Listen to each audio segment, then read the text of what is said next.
నమస్కారం పురాణ పండిత శ్రీనివాస్ గారు. మనం కొన్ని మాసాల క్రితం శ్రీశైల మహాక్షేత్రానికి సంబంధించి కొన్ని ఘట్టాలు చేసాం, కొన్ని వీడియోలు. దాదాపు 15. వాటికి చాలా మంచి స్పందన వచ్చింది ప్రేక్షకుల నుంచి. చాలా సంతోషం.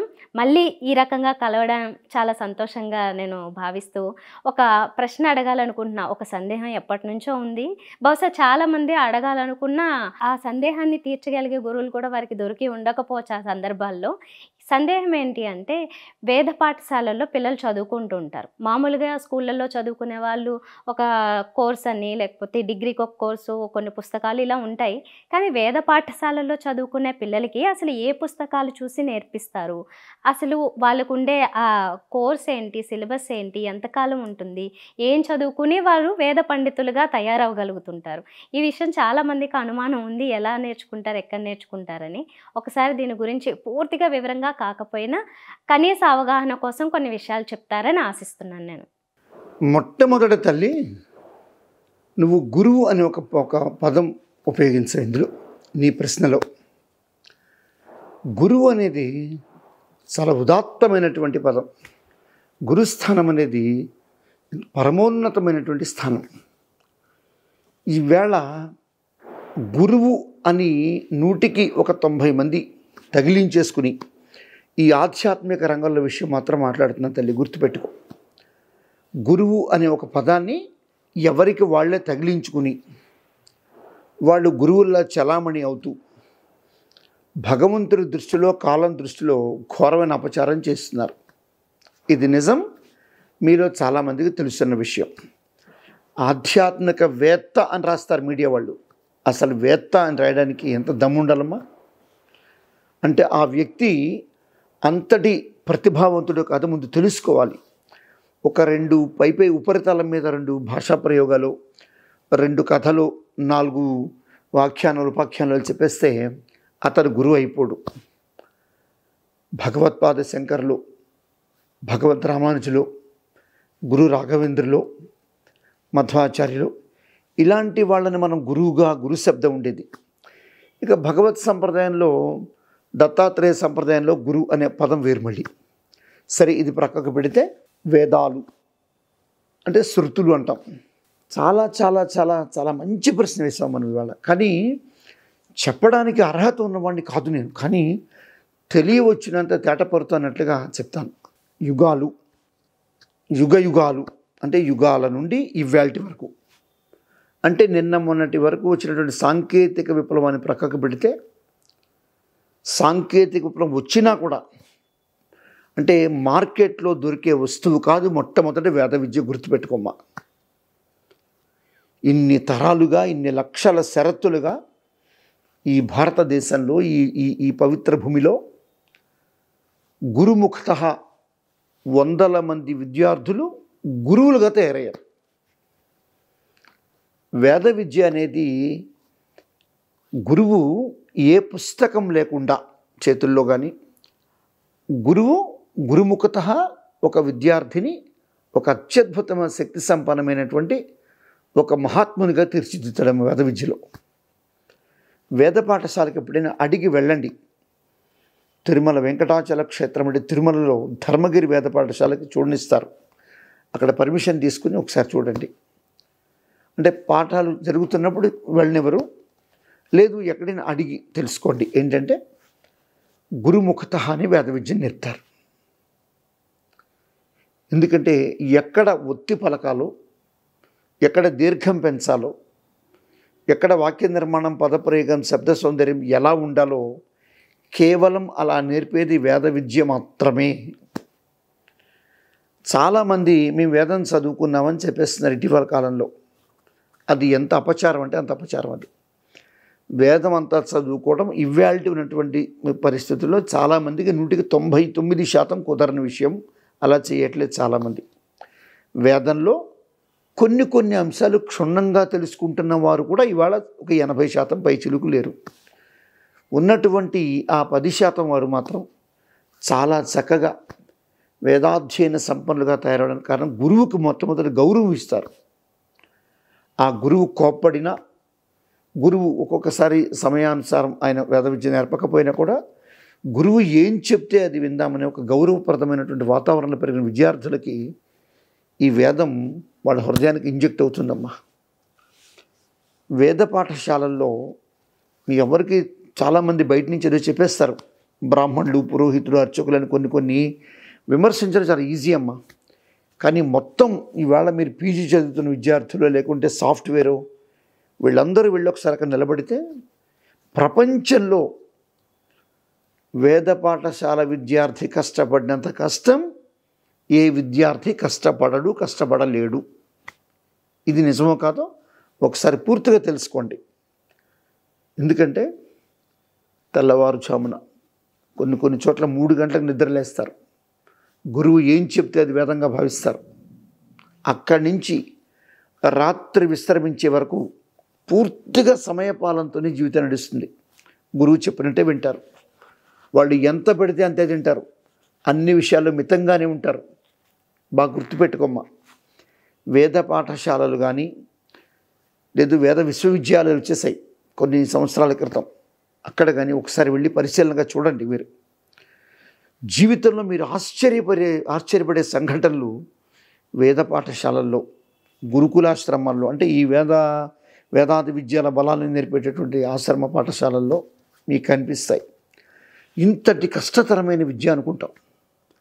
అంటే వేద విద్య అనేది డౌన్లోడ్ చేసుకోవడము, లేకపోతే యూట్యూబ్లో లైకులు కొట్టడము, లేదంటే మరొక వాట్సాప్లో పంపడము, ఇది కాదమ్మా. ఇలా వచ్చే విద్య కాదది. మార్కెట్లో దొరికే విద్య కాదది. ఒక వేద పండితుడు లేదా ఆ వేదం నేర్పే గురువు ఎంత విద్య నేర్చుకుంటాడో తెలుసా మనకు? వేద పండితుడిగా లేదా ఒక పురోహితుడిగా ఒక అర్చకుడిగా తయారవడానికి పూర్తి విద్య అన్న కానీ ప్రధానమైన విద్య నేర్చుకోవడానికి 25 సంవత్సరాలు పడుతుందమ్మా. కొంతమంది 10-15 ఏళ్ళు ముఖ్యమైనటువంటి చదువుకుని వచ్చేస్తున్నారు. కొందరు పైపైన ఉపరితల మీద చదువుకుని వచ్చేస్తున్నారు. 25 సంవత్సరాలు. ఇందులో మళ్ళీ ఘనాపనస విద్యలు అంటే చాలా ఉంటాయి. ఘనపాటి, కొన్ని చోట ఘనాపాటి అంటారు, వాటి వ్యవహారికంగా అంటున్నారు. వీళ్ళు చదువుకునే విద్యలు మామూలుగా ఉండవమ్మా. ఒకసారి ఏదో మనం కొంతమంది ఒక ఏదో మనకి ఎలా చెప్తే కువ్యాఖ్యానాలు చేస్తుంటారు, దుర్వ్యాఖ్యానాలు చేసేస్తుంటారు ఈజీగా. కానీ ఒక్కసారి చాలా సామాన్యమైన కొన్ని విషయాలు తీసుకుందాం. ఇప్పుడు మంత్రపుష్పము, స్త్రీ సూక్తం, పురుష సూక్తం చాలామంది నేర్చేసుకుంటే అది బాగానే ఉంది. రుద్ర నమ్మకం చమకం లాంటివి కానీ లేదంటే మన శ్రీనివాస గద్యం లాంటివి చదివడం అందరి వీళ్ళ కాదమ్మా. అది ఇలాంటివి చాలా పాఠాలు ఉంటాయి. ఇవన్నీ గురుముఖతనే విద్యార్థి నేర్పిస్తుంటాడు. ఎక్కడ పుస్తకాలు ఉండవు, గ్రంథాలు ఉండవు, ఏముండవు. తరతరాలుగా ఈ భరతఖండంలో మీరు ఎక్కడికి వెళ్ళండి, గురువు కొంతమంది విద్యార్థులు కూర్చున్నప్పుడు మీకు ఇంకో విషయం కూడా చెప్తున్నాను. చాలా పాఠశాల ఉండే అల్లరి ఉండదు. వేద పాఠశాల చాలా ప్రశాంతంగా ఉంటుందమ్మా. పుణ్యమై గణ్యమైనటువంటి నైమిసారణ్యం గురించి మాట్లాడుతున్నప్పుడు పరమ ప్రశాంత వాతావరణ సంభరితం అంటూ ఉంటాం తల్లి.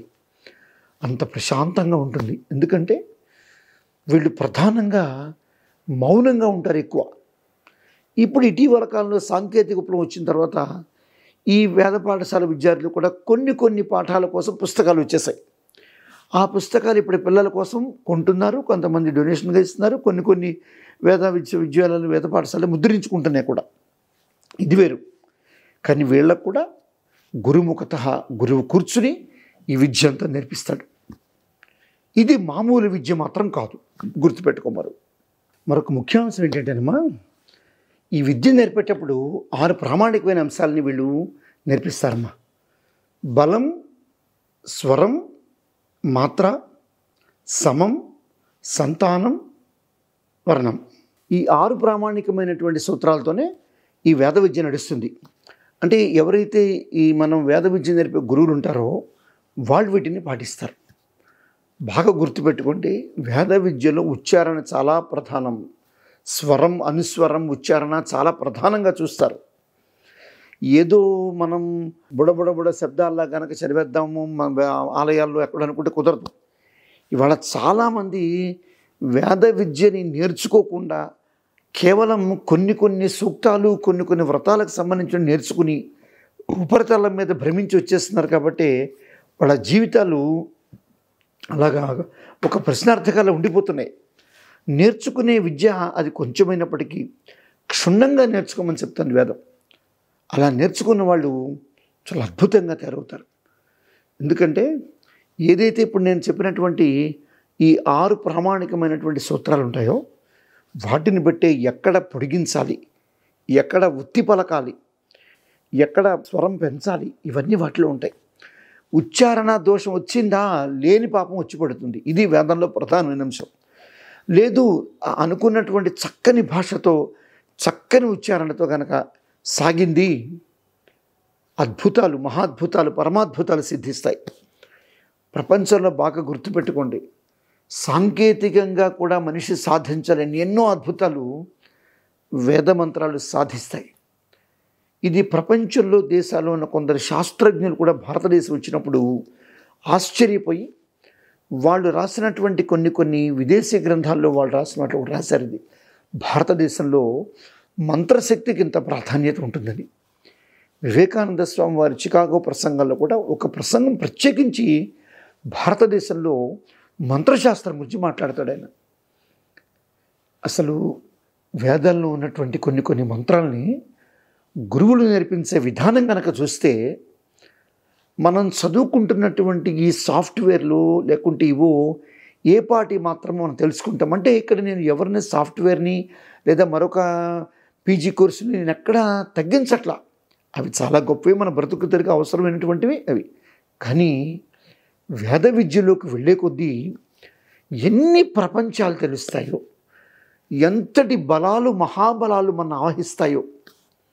కఠినమైనటువంటి బ్రహ్మచర్య దీక్షతో, సత్యవాక్పాలనతో, భూసైనంతో, గురువు యొక్క ఆజ్ఞకు బద్ధుడై ఎవరైతే ఒక వ్రతంగా ఈ వేదాధ్యయనం ఎంతవరకు చదువుకోవాలని గురువు నిర్ణయిస్తాడో, అది నేర్చుకుంటాడో అతను ఈ సమాజానికి లోక కళ్యాణకరమైన ఒక సాధనంగా తయారవుతాడమ్మా.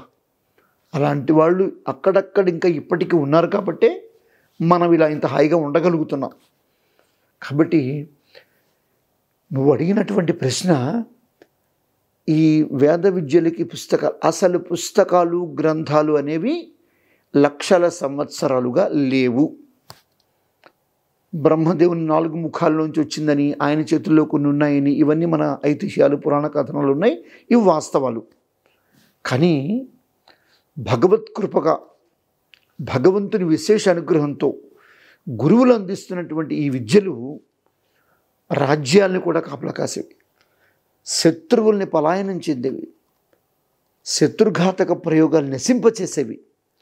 వేద విద్యలో ఉన్నంత బలం ఈ ప్రపంచంలో ఎందులో లేదమ్మా. బాగా గుర్తుపెట్టుకో.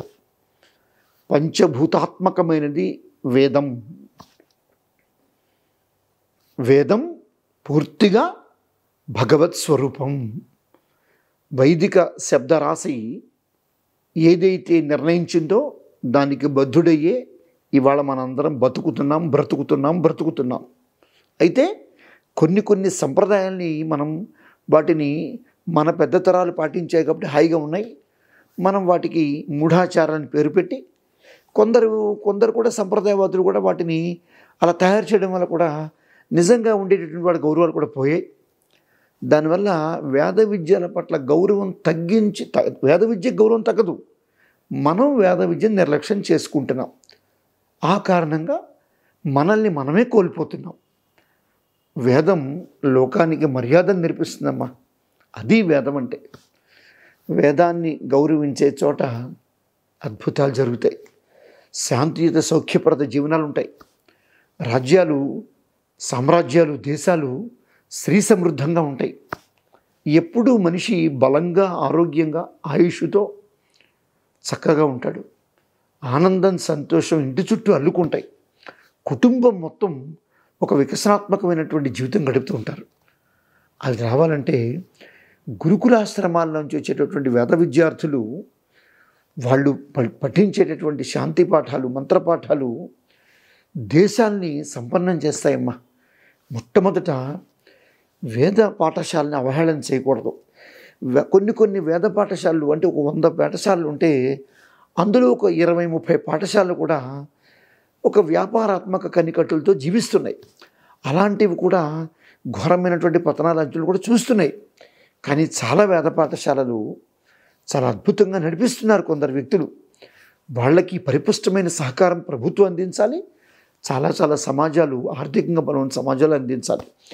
వాటిని గురువుగా అక్కడ నియమించబడేటువంటి వ్యక్తులు ఆ ఆర్థికమైనటువంటివి లేదు కొన్ని వస్తుపరంగా వచ్చేటటువంటి వేద పాఠశాలకు ఇస్తున్నటువంటి వాళ్ళవి సక్రమంగా వినియోగిస్తుండాలి. సక్రమంగా వినియోగించకపోతే అది ఇంకా అపచారం కింద లెక్క. కాబట్టి వేద విద్యలు గురుముఖత అని వస్తాయి. గురుముఖత నేర్చుకుంటారు. ఇది తరతరాలుగా ఇప్పటికీ నడుస్తోంది. కాబట్టి ఈ రకంగా గురువు ఎక్కడ నీకు పాఠ్యపుస్తకాలు ఇవి లేకుండా నేర్పేటటువంటిది మరొకటి లేదు. అది కేవలం వేదం ఒక్కటే. బాగా గుర్తుపెట్టుకోమా. మామూలు విద్య కాదు ఇది. కేవలం నువ్వు కొన్ని వచ్చి వ్రతం చేయించేసి వెళ్ళిపోతారు, లేదా కొందరు వచ్చి పురుష సూక్తం లేదా మన్య సూక్తం చెప్పేసి వెళ్ళిపోతారు. ఇవి కాదు, చాలా ఉంది శబ్దరాశి.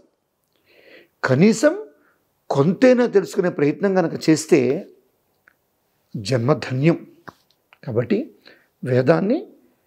వేదాది విద్యల బలాల్ని అందిస్తున్నటువంటి గురువుల్ని, మనల్ని వేదాన్ని ఒక సార్వభౌమ స్థానంలో పెట్టినటువంటి పరమేశ్వరుణ్ణి ఎప్పుడూ అనుమానించకుండా పూర్తిగా గౌరవిస్తే మనం పొందే ప్రయోజనాలు మామూలుగా ఉండవు. ఇది ముఖ్యంగా గుర్తుంచుకోవాలి. కాబట్టి ధర్మానికి, సత్యానికి ఏదైతే హేతువో ఆ వేదాన్ని గురువు తన ముఖంతో, తన యొక్క నోటి వాక్కుతో, తన మెదడులో నిక్షిప్తం చేసుకున్నటువంటి అనంతమైన శబ్దరాశిని తన గురుముఖత విద్యార్థుల్ని ఎంతో వేదాంగవేత్తలుగా తయారు చేసి సమాజంలోకి పంపిస్తారు.